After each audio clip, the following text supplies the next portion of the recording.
Gausia committee বৃহত্তর মুসাফফা শাখার উদ্যোগে পবিত্র জশ্নে জুলুসে ঈদ-এ মিলাদুন্নবী সাল্লাল্লাহু আলাইহি ওয়াসাল্লাম উদযাপন এবং আল্লামা হাফেজ কারি সৈয়দ মোহাম্মদ তৈয়ব শাহ রাহমাতুল্লাহ এর মাসিক ফাতাহ উপলক্ষে আজিমুস-শান মিলাদ মাহফিল অনুষ্ঠিত হয়েছে।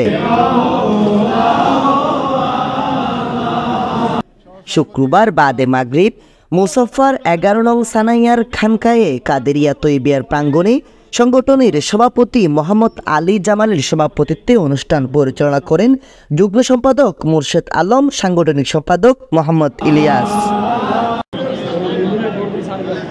এতে প্রধান অতিথি ছিলেন ইউএই গাউসিয়া কমিটি কেন্দ্রীয় পরিষদের সহ সভাপতি মোহাম্মদ আজম খান।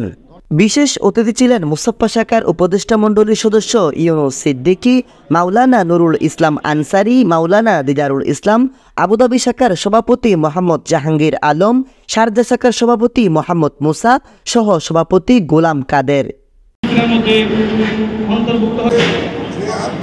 প্রধান বক্তা ছিলেন মুসাফফা শাখার সাধারণ সম্পাদক মোহাম্মদ গিয়াসউদ্দিন।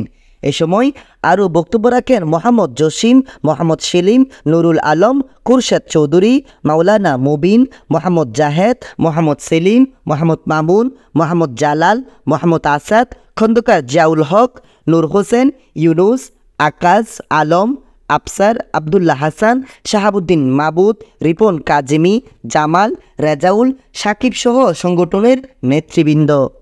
अपनी दामन में छुपाना